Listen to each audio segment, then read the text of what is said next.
नमस्कार, अपना उत्तर प्रदेश में आपका स्वागत है और मैं हूं आपके साथ लोकेश जगवानी। मुख्यमंत्री योगी आदित्यनाथ ने रोजाना की तरह आज भी अपने आवास पर टीम 11 के साथ बैठक की और अधिकारियों को कोरोना से निपटने के लिए अहम आदेश दिए। इसके अलावा मुख्यमंत्री योगी आदित्यनाथ राज्य में अपहरण और हत्या के बढ़ रहे मामले से कथित तौर पर गुस्से में हैं। सूत्रों की माने तो मुख्यमंत्री ने अब अधिकारियों से कहा कि या तो वे परिणाम दिखाएं, अन्यथा कार्रवाई का सामना करें। योगी के ये तेवर कानपुर देहात में मंगलवार को सामने आए।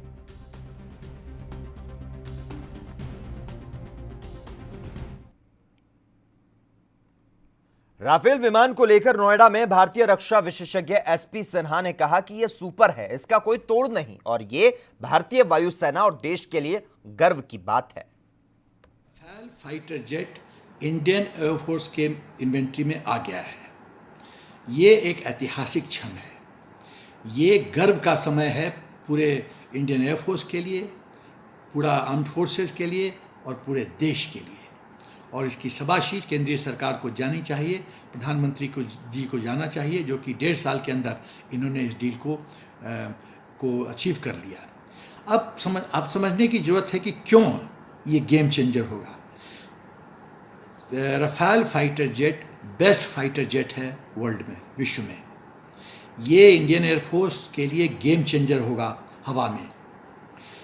कहना है कि लोग कहते हैं कि 2 सुखोई 30 चाहिए एक F-16 को टैकल करने के लिए, और ये सच है कि 2 F-16 चाहिए एक रफाल को टैकल करने के लिए हवा में। तो एक रफाल बराबर है 2 F-16 के। ये इसकी प्रभुता है। ये 4.5 जनरेशन फाइटर जेट है। फाइटर जेट की जब क्लासिफिकेशन देखते हैं तो 1, 2, 3, 4, 5, 6, तो ये 4 जनरेशन और 5वां जनरेशन के बीच का ये है।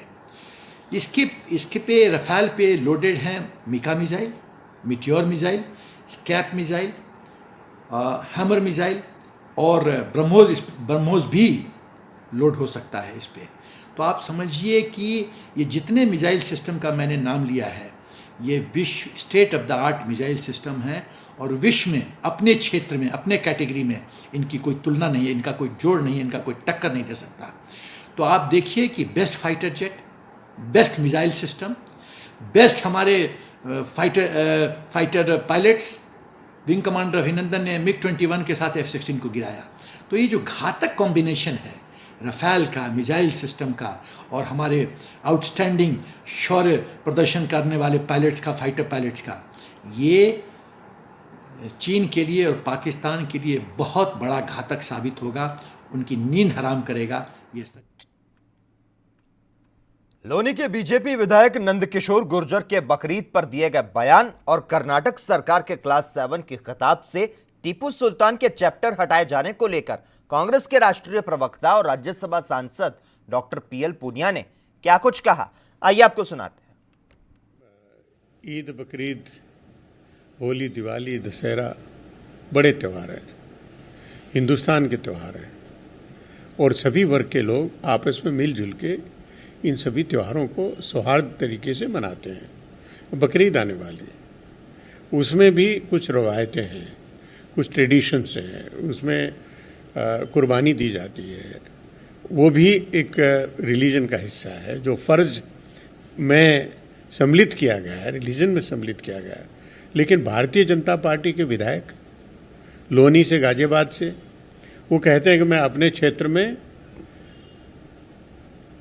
बकरीद नहीं मनाने दूंगा, कुर्बानी नहीं होने दूंगा। कुर्बानी करनी हो तो अपने बच्चों की कुर्बानी करें। ये एक सीधा सामाजिक सौहार्द के पर सीधा हमला है। और मैं समझता हूं कि मुख्यमंत्री जी ने भी बयान देखा होगा, सरकार में जो बैठे लोग उन्होंने बयान देखा होगा, जो जिला प्रशासन है और पुलिस है उन्होंने भी देखा होगा। और हमको प्रतीक्षा होगी कि ऐसे व्यक्तियों के खिलाफ, चाहे वो विधायक हो चाहे सामान्य व्यक्ति हो, क्या कार्रवाई होती है, इसकी हमको प्रतीक्षा होगा, इंतजार हो। मालूम है कि भारतीय जनता पार्टी का क्या एजेंडा है और ये इतिहास के साथ खिलवाड़ नहीं तो और क्या है। हिस्ट्री की किताब से टीपू सुल्तान, कर्नाटक की बात कर रहे हैं, कर्नाटक सरकार द्वारा निर्णय लिया गया है कि इतिहास की किताब से टीपू सुल्तान और हैदर अली उनको हटा दिया जाए तो कहाँ कौन सा इतिहास रह गया? आप किसी से सहमत हो, किसी को अच्छा लगे बुरा लगे, इतिहास इतिहास है, उसके साथ खिलवाड़ नहीं कर सकते। और ये दुर्भाग्यपूर्ण है कि भारतीय जनता पार्टी अपना एजेंडा देखती है, ना वो इतिहास देखती है, ना परंपरा देखती है, ना कुछ देखती है। वहीं अयोध्या में होने वाले राम मंदिर के भूमि पूजन को लेकर तैयारियां शुरू हो चुकी है। प्रधानमंत्री नरेंद्र मोदी 5 अगस्त को मंदिर का भूमि पूजन करेंगे और इस बीच ट्रस्ट के महासचिव चंपत राय ने लोगों से अयोध्या ना आने और घर से मंदिर का भूमि पूजन देखने की अपील की है।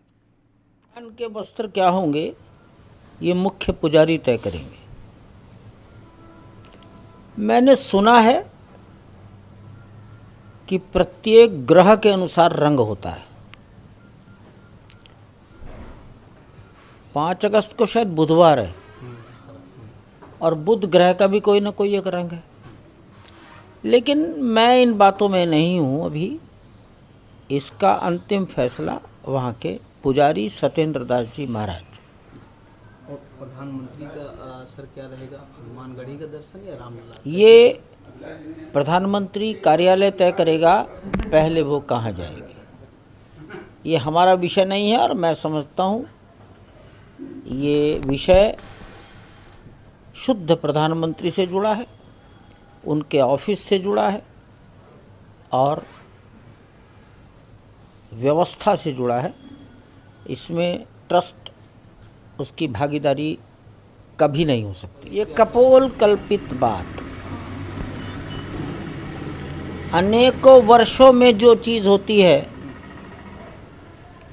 वो 4 दिन में करना, अर्थात उन्होंने कहीं से शब्द पढ़ लिया, उस शब्द का अर्थ वो नहीं जानते, उसकी गंभीरता भी नहीं जानते, शब्द का अर्थ भी नहीं जानते, उसकी तैयारी कैसे होगी ये भी नहीं जानते। इसलिए जिसने बोल दिया कोई बात नहीं, क्षमा करो। एक बात, किसी ने ये भी शायद लिख दिया कि 1000 फीट की 2000 फीट नीचे। हाँ, 2000 फीट नीचे। तो 2000 फीट नीचे का मतलब कहीं ऐसा ना हो धरती उलटनी पड़ जाए। एक आदमी ने मुझे लिखा है, नहीं, पानी तो 50 फीट पर आ जाएगा, तो धरती उलटनी पड़ जाएगी। ये सब बुद्धि विलास की बातें हैं, इसका व्यवहारिक जीवन से कोई संबंध नहीं है। बुद्धि विलास है, भगवान ने बुद्धि दी है, भगवान ने वाणी दी है, खूब उपयोग करो, खूब बोलते रहो। हम यही कहेंगे, हमें चांदी सोना नहीं चाहिए। जब चांदी सोने की ज़रूरत पड़ेगी तब कहेंगे। जिस चीज़ की ज़रूरत हो उस समय उस चीज़ की आपूर्ति करना ही सेवा है। अत्यधिक लोग हिंदुस्तान के अलग अलग कोनों से लौटकर अपने गाँव को जा रहे थे, 3-3 दिन 4 दिन से पैदल दौड़ रहे थे, रोटी नहीं मिल रही थी। उस समय आप उन्हें चांदी देंगे कि रोटी देंगे? अगर भूख लगी है तो रोटी, अगर सर्दी लगी है, शरीर पर कपड़ा नहीं है तो वस्त्र। जब जिस चीज़ की ज़रूरत है तब वही चीज़ देना, इसी का नाम भक्ति, इसी का नाम सेवा। क्रिकेट का मैच होता है, सब अपने घरों में ही देखते हैं। अन्य बड़े बड़े आयोजन अपने घरों में ही देखते हो। आजकल सिनेमा हॉल में नहीं जाते, अपने घरों में पिक्चर देखते हो। अपने घरों में बैठकर ही अपने परिवार की, अपने बच्चों की भी इस महामारी से रक्षा करो और अपने घर को भी उस दिन त्योहार के रूप में बदल दो। बहुप्रतीक्षित राम मंदिर निर्माण की घड़ी अब आ चुकी है। मंदिर निर्माण को पौराणिक नगरी संभल से मिट्टी और जल जाएगा। विहिप के प्रदेश नेतृत्व के मिट्टी और जल को भेजने के आदेश के साथ ही संभल में विहिप और बजरंग दल कार्यकर्ताओं ने मिट्टी और जल को इकट्ठा करना शुरू कर दिया है।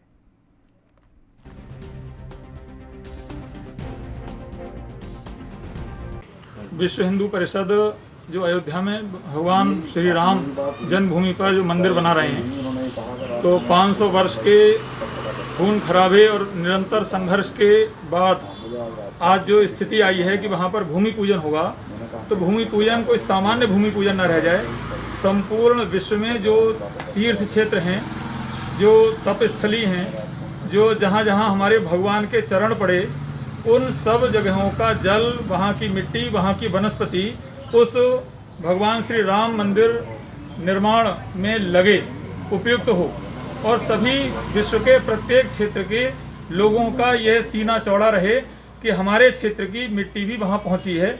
विश्व हिंदू परिषद के प्रांतीय नेतृत्व के आह्वान के अनुसार भगवान श्री कल्कि की अवतार स्थली, जो संपूर्ण कलाओं के स्वामी भगवान श्री कल्कि होंगे, जिस प्रकार से सतयुग में काशी और त्रेता युग में अयोध्या, द्वापर में मथुरा की प्रसिद्धि रही है, ठीक उसी प्रकार कलयुग में भगवान कल्कि का अवतार लेने के कारण संभल।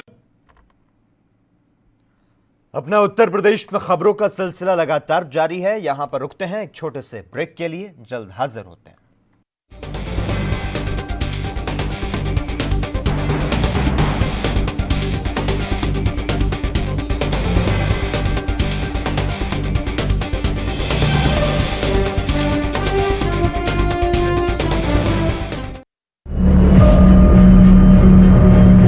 Declaring a public health emergency of international concern over the global outbreak of novel coronavirus. Bharat की कोरोना वायरस से जंग।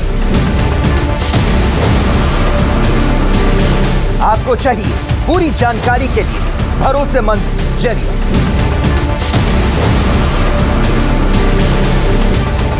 जानकारी जो अफवाहों पर ना हो। 24 घंटे 7 दिन लगातार, सिर्फ ANB न्यूज पर।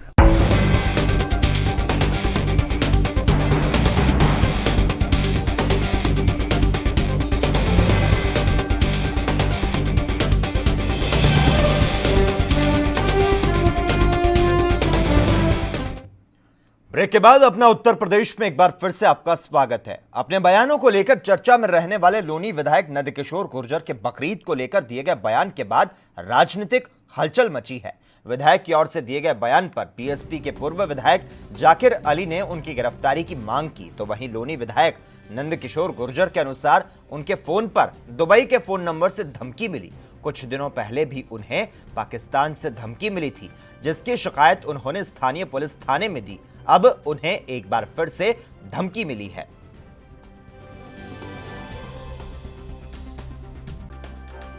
देखिए, दुबई की कॉल आई है जो नंबर हमने दिखाया, और उससे पहले इस्लामाबाद से आई थी। तो हम जो कारण क्या है कि लॉनी के अंदर कोरोना नहीं है और एयरक्राफ्ट ऑर्डिनेंस लगता है, और जहां उनके पूर्व विधायक हैं और वो कह रहे हैं कि हम तो इकट्ठा होकर के सामूहिक नमाज पढ़ेंगे, कुर्बानी करेंगे, तो ये राष्ट्रद्रोह में आता है।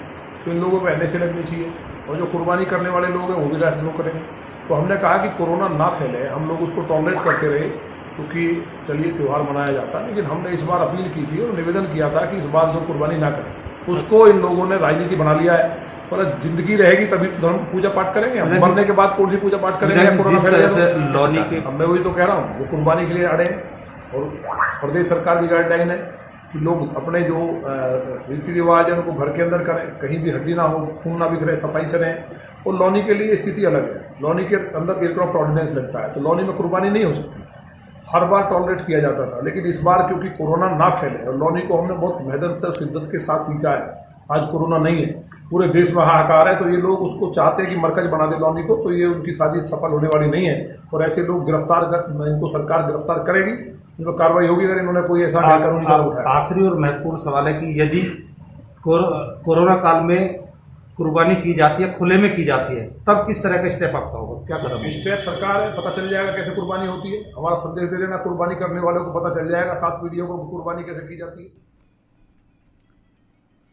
समाजवादी पार्टी के प्रदेश अध्यक्ष नरेश उत्तम पटेल ने कहा कि प्रदेश की योगी सरकार कोरोना रोकने और अपराध रोकने में नाकाम रही है। यूपी में पूरी तरह से जंगल राज है, इसलिए सरकार बर्खास्त करके राष्ट्रपति शासन लगा देना चाहिए। देखिए, भारतीय जनता पार्टी अपराध रोकने में गंभीर नहीं है। 3.5 वर्ष के अंदर उत्तर प्रदेश के अंदर इतने अपराध हुए हैं जिनको बयां करना बहुत कठिन है। लगातार इसी हफ्ते की आप घटनाएं अगर अखबारों के माध्यम से, चैनलों के माध्यम से, सूचनाओं से जो आ रही पूरे प्रदेश में, पूरे देश के किसी भी राज्य में इस तरीके का जंगल राज नहीं है। भारतीय जनता पार्टी न महंगाई रोक पाई, न बेरोजगारी रोक पाई, लगातार बेरोजगारों की फौज बढ़ रही है और कोरोना महामारी में भारतीय जनता पार्टी पूरी तरीके से फेल हो गई है और भारतीय जनता पार्टी का ध्यान, जनता का ध्यान भटकाने में है, महंगाई रोकने में नहीं है, बेरोजगारी रोकने में नहीं है, कोरोना महामारी रोकने में नहीं है, अपराध रोकने में नहीं है। इसीलिए उत्तर प्रदेश के हालात हैं और उत्तर प्रदेश के अंदर ये पूरी तरीके से विफल सरकार है। इस सरकार को बर्खास्त करके राष्ट्रपति शासन लगाए। कानपुर बिकरू कांड के बाद प्रदेश सरकार अपराधियों की कुंडली तैयार करने में जुटी है। समाज में भय पैदा करने वाले अपराधियों के खिलाफ कार्रवाई की जा रही है। प्रदेश पुलिस अब अपराधियों की हिस्ट्री को खंगाल रही है। मिर्जापुर जिले के कछवा थाना क्षेत्र में रहने वाले गैंगस्टर जवाहर सेठ पर पुलिस ने सख्त कार्रवाई करते हुए उसके आलीशान मकान को सील कर दिया। जवाहर का इलाके में इतना खौफ था कि कोई भी व्यक्ति उसके खिलाफ बोलने को तैयार नहीं है। गोकशी, लूट, चोरी जैसे कई संगीन मामलों में जेल में बंद जवाहर देखते ही देखते लाखों की संपत्ति बना चुका था। मकान खुद करने के लिए पहुंचे हैं, क्या अपराध किया था, इसमें क्या है पूरा मामला? देखिए, जैसा कि आप हमने बोर्ड भी लगा दिया है और 14 गैंगस्टर एक्ट के तहत इस अपराधी के खिलाफ जवाहर सेठ जो अपराधी है यहाँ का, इसमें कार्रवाई की जा रही है और इसमें जो अपराध करके या विभिन्न प्रकार से लुटेरा है, चोर भी रहा है, ये पशु तस्कर रहा है, इस प्रकार की जो भी इसने गतिविधियां की है, उस गतिविधियों के आधार पर जो इसने धनार्जन किया था, उससे इस प्रॉपर्टी को बनाया था, ये सिद्ध हो गया था तमाम सबूतों के आधार पर और इसी आधार पर हमने ये कार्रवाई करके इसको सील कर रहे हैं। हमारे सामने आप देख रहे होंगे सीओ सदर हैं और नायब तहसीलदार हैं और हमारे इंस्पेक्टर कछवा और इंस्पेक्टर चुनार वगैरह सब मौजूद हैं। इस तरह के चिन्हीकरण हम लोग और भी कर रहे हैं और भी कई मामलों में हम लोगों ने अभी कार्रवाई भी कुछ कर दिया है, 4-5 कार्रवाइयाँ भी कर दी हैं और भी जनपद में जो इस तरह से गैंगस्टर एक्ट करके हम 14 के तहत चिन्हीकरण कर रहे हैं और शीघ्र ही हम ऐसे तमाम लोग जो कि अपराध करके धनार्जन किए हैं, संपत्ति अर्जन की है, उनके खिलाफ कार्रवाई करने का और भी हम प्रयास कर रहे हैं। कितने की सर ये संपत्ति होगी और क्या ये लोग अभी जेल में है, क्या है लोग को अभी? ये अभी तो जेल में निरुद्ध है और जो ये लगभग 29 से 30 लाख इस घर की वैल्यूएशन की गई है और डीएम साहब के आदेश से इसको सील किया गया है और बाकायदे इसमें हम एक मैसेज देने का प्रयास कर रहे हैं ताकि अपराधियों पर एक लगाम लगाया जा सके। वहीं आगरा में इत्मादपुर के रसूलपुर में ग्राम प्रधान की झोपड़ी में जलाकर हत्या कर दी गई। सुबह उनका शव गांव के एक अल्पसंख्यक की झोपड़ी की राख में पड़ा मिला। पुत्र वधू साजिशन झोपड़ी में आग लगाकर हत्या करने का आरोप लगा रही है। ग्राम प्रधान के बेटे अनूप का कहना है कि रशीद खां की झोपड़ी में रात को कोई नहीं रहता था। इसमें ऐसी कोई वस्तु नहीं रखी थी कि अपने आप आग लग सकती हो। उनके पिता इस झोपड़ी में कैसे पहुंचे, ये भी जांच का विषय है। अगर झोपड़ी में आग अपने आप लगती तो बचने को वे बाहर भाग सकते थे। उन्हें यह भी आशंका है कि हत्या करके हादसा दिखाने के लिए झोपड़ी में आग लगाई गई हो।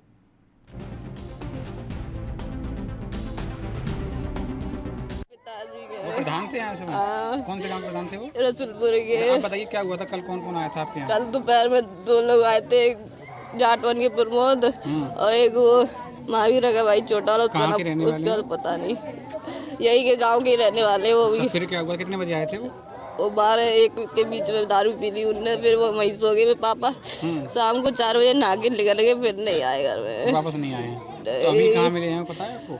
स्कूल की तरफ पीछे मिले हैं। बॉडी मिली है। इत्मादपुर थाना क्षेत्र में गांव रसूलपुर के प्रधान का शव आज गांव के बाहर एक झोपड़ी है इसमें मिला है। झोपड़ी में आग लग गई थी। प्रधान का जो है उनकी भी जलने से मृत्यु हुई है। आग किन परिस्थितियों में लगी इस बात की जांच की जा रही है। ऐसा होता है ऐसा कार्रवाई। सभी बिंदुओं पर जांच की जाएगी, जो भी निकल कर आएगा उसके क्रम में कार्रवाई। कोरोना वैश्विक महामारी को जिले में रोकने के लिए जिला अधिकारी आंद्रा बामसी एड़ी चोटी का जोर लगाए हुए हैं, तो वहीं झांसी के मऊरानीपुर नगर में कोरोना संक्रमण को रोकने में लापरवाही बरती जा रही है। मऊरानीपुर सराफा बाजार में कोरोना संक्रमित पाए जाने के बाद क्षेत्र में दहशत का माहौल है, तो वहीं इस बीच स्वास्थ्य विभाग की बड़ी लापरवाही सामने आई। दरअसल जिस घर में कोरोना संक्रमित मिला था उसके 4 दिन बाद तक परिजनों की सैंपलिंग नहीं हुई और ना ही उस क्षेत्र को सील किया गया।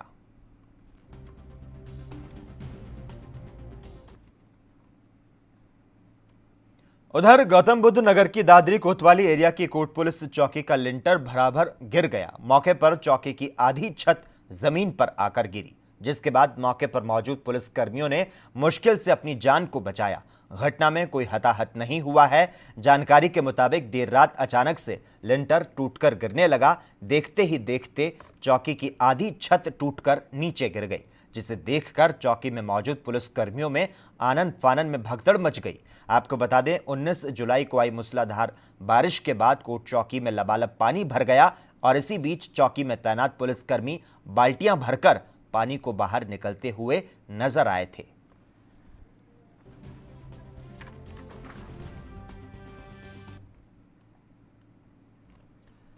वहीं बुलंदशहर के गांव सिरोरा में गंगा किनारे खादर में स्थित ग्राम समाज की जमीन पर काफी समय से किसान खेती कर रहे हैं और इस बीच तहसील प्रशासन की टीम जमीन को कब्जा मुक्त कराने पहुंची तो हंगामा हो गया। मौके पर पहुंचे किसानों ने अपनी फसल को बर्बाद होता हुआ देखकर ग्राम प्रधान पर हमला करते हुए जमकर मारपीट की। एक किसान ने जहर खा लिया। प्रधान और किसान को अस्पताल में भर्ती कराया गया।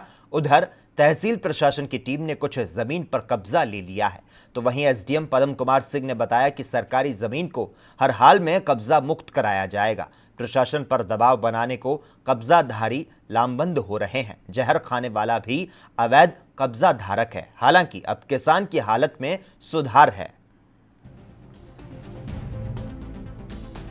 एक हमारा बाग है 60 साल पुराना। हाँ 60 साल पहले इतने मोटे मोटे आम के पेड़ है हमें। हमारे गांव का प्रधान अब जबरदस्ती कब्जा करना चाह रहा हूँ। गन्ना बोरा हमारा हमें ट्रैक्टर चलवा रहा हूँ जबरदस्ती। तुमने क्या किया फिर? हमने गन्ना पा रहा बड़ी मुश्किल से। अब हमें ट्रैक्टर चलवा रहे हो, बताओ हम क्या करते हैं? हम गरीब आदमी है। नहीं तुमने क्या कुछ खाया है?